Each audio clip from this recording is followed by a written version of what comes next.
የ2025 የመጨረሻ የእንግሊዝ ፕሪሚየር ሊግ መርሃ ግብሮች ይከናወናሉ። በዚህም መሰረት በጣም በርከት ያሉ ጨዋታዎች ናቸው የሚደረጉት።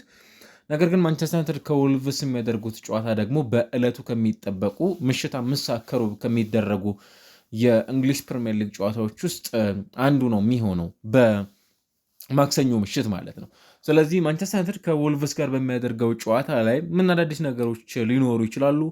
ምን ተባለ? ጋዜጦች በባሻገር ደግሞ አሰልጣኝ ሩበን አሞሪም ጋዜጣዊ መግለጫ ሰጥተዋል ከዚህ ጨዋታ በፊት እና ምን አሉ የሚሉትን ጉዳዮች እናነሳለን። ምናልባት አንዳንዶቹ ፈገግም ጭምር የሚያሰኙ ናቸው። አንድ በትክክል ሲሪየስ የሆነ ሀሳብ ያነሱት ከጨዋታው በፊት ማለት ነው። ምናልባት በእናንተ በጋዜጦች ጫና ምክንያት የጨዋታ መንገድን በፍጹም አልቀየርም፣ ያኔ ነው ስራ የሚያበቃው የሚያቆመው ብሏል። ብዙዎች የሚስማሙበት ይመስለኛል። በምንም አይነት ጫና መልክ ውስጥ ቢሆኑ አሰልጣኙ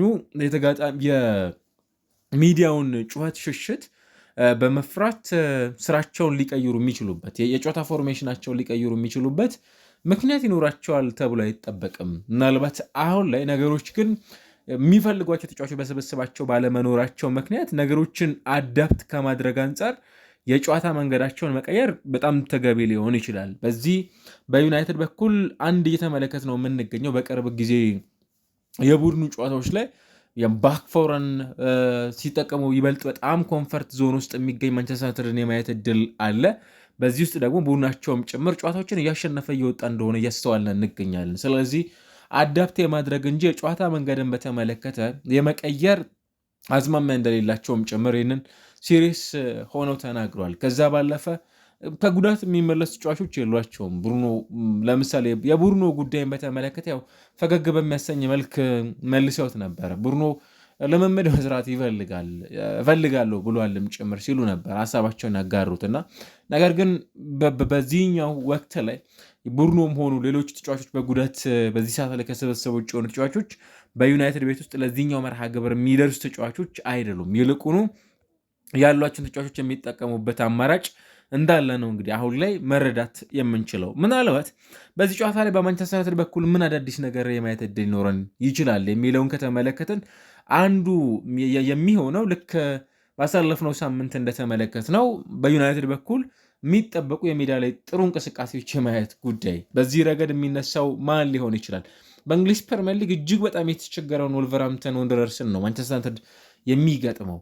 የወልቭስ ያለፉት ጨዋታዎች በጣም በጣም አስደናቂ የሚባል አይደለም። በጣም የሚያስደነግጥ የቡድን ቆይታ በእንግሊዝ ፕሪሚየር ሊግ እያሳለፈ የሚገኝ ቡድን ነው። 20ኛ ደረጃ ላይ ነው የሚገኘው።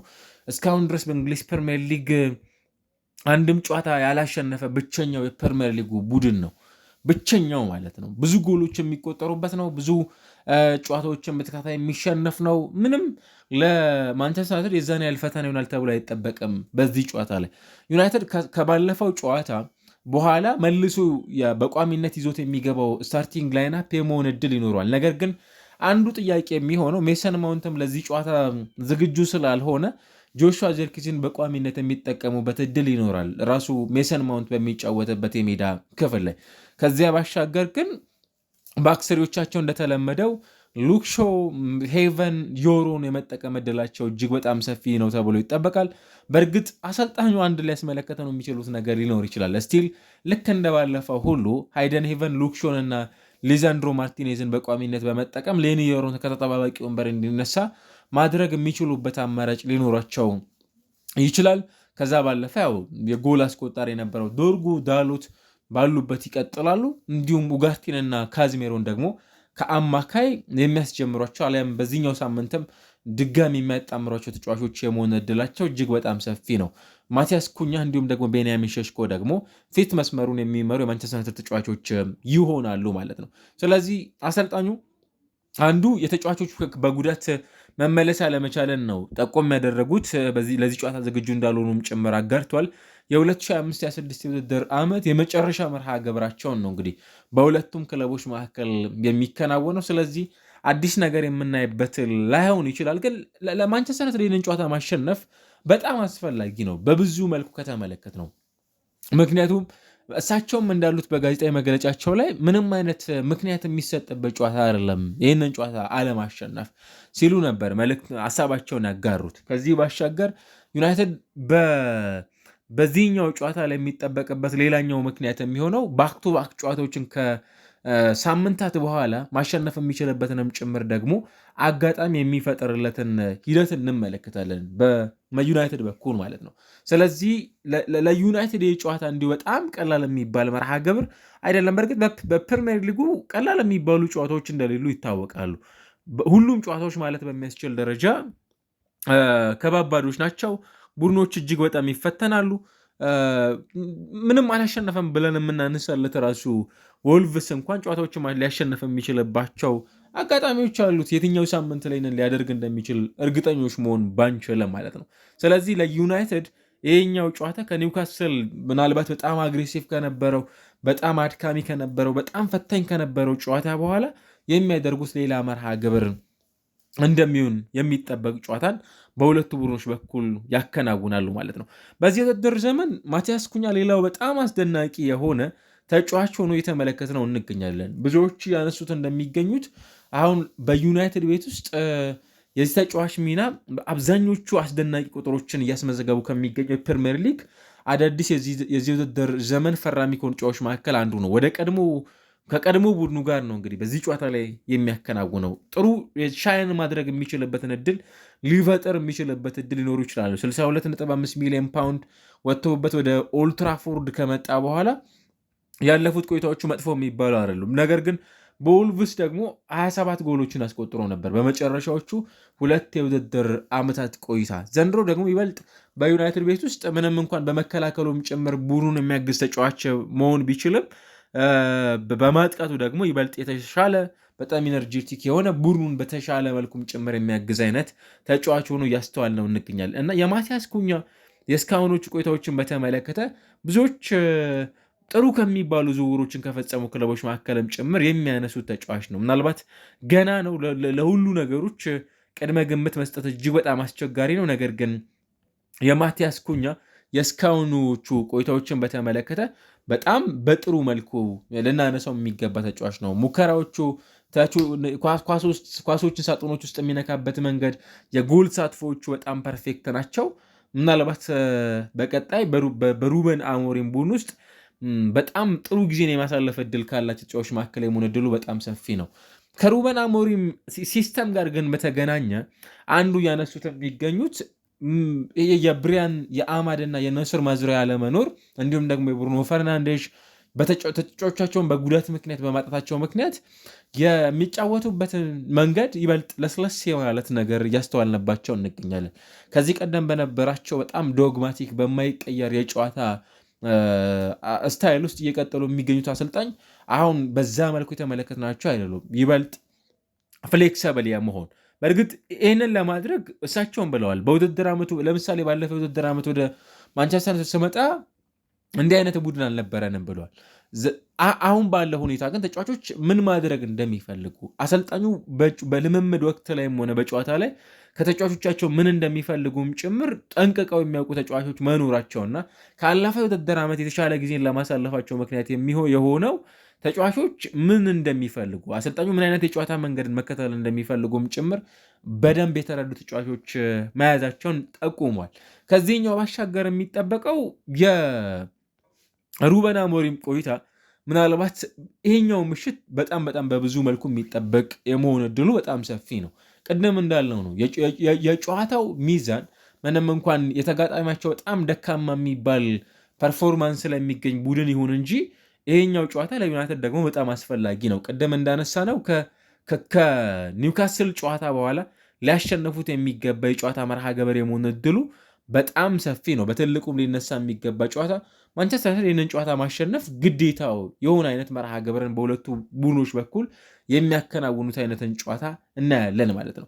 ነገር ግን እግር ኳስ ነው። በሜዳ ውስጥ የምንመለከታቸው ውጤቶች ምንም ሊሆኑ የሚችሉበት እድል ሊሆን ይችላል ማለት ነው። ስለዚህ በዩናይትድ በኩል ልክ የሃይደን ሄቨን ብቃት በዚሁ መልኩ ሊቀጥል የሚችልበት እድል ይኖራሉ። ሊዛንድሮ ማርቲኔዝ በሜዳ ውስጥ በቆየባቸው ከ70 በላይ ደቂቃዎች በጣም በጣም አስደናቂ ቆይታን ነበር ያሳለፈው። ካዝሜሮ ሲቀየር ሲል ያስመለክተን የፋሻል ኤክስፕሬሽን በዚህኛው ጨዋታ ላይ እስከ ምን ያህል ደቂቃ አሰልጣኙ ሊያጫውቱት ይችላሉ። ማኑኤል ኡጋርቴስ ከዛ በጣም ጥሩ ምሽትን ካሳለፈበት የኒውካስል ጨዋታ በኋላ ያንኑ የጨዋታ አቅሙን ይዞ ሊወጣ የሚችልበት እድል ይኖር ይሆኑ፣ በዛው መንገድ የማየት እድል ይኖረናል የሚለውን ጉዳይ እንመለከታለን። ስለዚህ በዚህኛውም ጨዋታ ላይ በዩናይትድ በኩል የሚጠበቁ በርካታ ጉዳዮች ቢኖሩም አንዱ ያሳለፍነው ሳምንት በጣም ጥሩ የነበሩ ተጫዋቾች በዚህኛው ጨዋታ ላይ በቋሚነት የመጀመሪያ እድላቸው ያንኑ ብቃታቸውን አስቀጥለው የመጓዝ አቅም ምን ያህል ድረስ ሊሆን ይችላል የሚለው ጉዳይ የሚጠበቅ ነው የሚሆነው ማለት ነው። ዩናይትድ ቁልፍ ተጫዋቾች ደግሞ የሉትም። ለምሳሌ ስለ ብሩኖ ፈርናንዴስ ስናነሳ ቆየን ባለፉት ቀናቶች። አሁን ደግሞ ሜሰን ማውንት እዚህኛው ስብስብ ውስጥ ተጨምሯል። አንዳንድ አጋጣሚዎች አሉ አሰልጣኞች እጅግ በጣም የሚፈተኑባቸው፣ ቡድኖች እጅግ በጣም የሚፈተኑባቸው እና እነዛን አጋጣሚዎች አንዳንዶች እንደ ወርቃማ ዕድልም ጭምር የሚቆጥሩት ናቸው። ሪሊ ቡድናቸውን ለማየት የቡድናቸውን ኦቨሮል የሆነው ጠንካራ ጎን ደካማ ጎን ለመለየትም ጭምር የሚጠቀሙበት ወቅት እንደሆነም ጭምር ያነሳሉ። ስለዚህ ያለፉት 2 ተከታታይ የኮት ዲቮር ጨዋታዎች ላይ ኮከብ የነበረው አማድ በስብስባቸው ውስጥ የለም። ብሪያንም እንዲሁ በስብስባቸው ውስጥ የሌሉ ተጫዋቾች ሲሆኑ የዩናይትድ አጨዋወት መንገድ መቼም እነዚህ ተጫዋቾች በሚኖሩበት ወቅት ላይ የምናያቸው ተጫዋቾች ሊኖሩ እንደማይችሉ ይታወቃል በሜዳ ውስጥ በሚኖረው ቆይታ። ነገር ግን ዩናይትድ ያለ እነዛም ተጫዋቾች ደግሞ ትላልቅ ጨዋታዎችን የማሸነፍ ግዴታ ደግሞ ያለበት ቡድን ነው ከቡድኑ ከደጋፊዎችም ከቡድኑም ወቅታዊ ፐርፎርማንስ አንጻር ማለት ነው። ስለዚህ በዩናይትድ በኩል የሚጠበቀው ተጠባቂ የፕሪሚየር ሊግ ጨዋታ ነው ማለት ነው። ምናልባት ለዩናይትድ ይህንን ጨዋታ ማሸነፍ በደረጃ ሰንጠረዥ ላይም ጭምር የተሻለ እንዲሆንም ጭምር ያደርገዋል። በእርግጥ ሁሉም ቡድኖች በሚባል ደረጃ በተለይም ዩናይትድ ራሱ በሚገኝበት የደረጃ ሰንጠረዡ ላይ የሚገኙ ቡድኖች በጣም የተቀራረበ የነጥብ የዛን ያህል ሰፊ ልዩነት የሌለባቸው ናቸው። ለምሳሌ ቼልሲ እና ማንቸስተር ዩናይትድ ተመሳሳይ 29 ነጥቦችን ሰብስበዋል። ስለዚህ ማንቸስተር ዩናይትድና በቼልሲ መካከል ያለው ነጥብ ልዩነት ምንም ነው፣ ጎል ነው ዲፈረንሳቸው። በሊቨርፑል እና በዩናይትድ መካከል የ3 ነጥብ ልዩነት ነው መካከላቸው ያለው። ከዛ በኋላ ባሉት ክለቦች ነው ምናልባት በዩናይትድ እና በአስቶን ቪላ መካከል የ10 ነጥቦች ልዩነት አለ። በዩናይትድ እና በአርሰናል መካከል አሁን ባለው ሁኔታ በተመሳሳይ ያሉት የነጥብ ልዩነቶች ወደ 13 ከፍ ይላሉ ይበልጥ ወደ ላይ ስንመለከት። ነገር ግን ዩናይትድ፣ ሰንደርላንድ፣ ብሬንፎርድ፣ ክሪስታል ፓላስ፣ ፉልሃም ኢቨን እስከ ቶተንሃም ስፐርስ ድረስ ያሉት የደረጃ ሰንጠረዡን ከተመለከት ነው የ4 ነጥቦች ብቻ የደረጃ ሰንጠረዡን በትክክል ከቶተንሃም ወደ ማንቸስተር ዩናይትድ ከማንቸስተር ዩናይትድ ወደ ቶተንሃምም ጭምር ቡድኖች እንዲወርዱም ጭምር የሚያደርጉ ናቸው ማለት ነው። አሁን እየተመለከት ነው ያለው ወቅታዊ የደረጃ ሰንጠረዡ መርሃ ግብር የሚያመለክተን። ለዩናይትድ ከጨዋታው በፊት የምናነሳቸው ጉዳዮች ምናልባት ሰርፕራይዝ የሆነ ተጫዋች የሚመለስ ከሆነ ብቻ ነው። ከዛ ውጭ አዲስ ነገር የማየት ነገር የለንም። ይበልጥ ሜዳ ላይ የምንጠብቃቸው ነገሮች ይመስሉኛል በጣም አጓጉተውንም ሊሆን የሚገቡት ምን ሊያስመለክቱን ይችላሉ እነዚህ ተጫዋቾች በሜዳ ውስጥ የሚለው ጉዳይ ትኩረት የሚስበው ጉዳይ ነው የሚሆነው።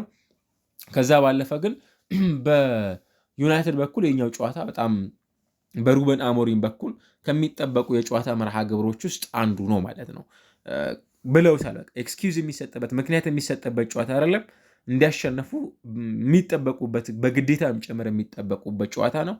ነገር ግን እግር ኳስ ነው። ዩናይትድስ እንዴት ባለ መልኩ ይህንን ጨዋታ ይወጣዋል የሚለውን ጉዳይ ከጨዋታው በኋላ ደግሞ የማደርሳችሁ ነው የሚሆነው።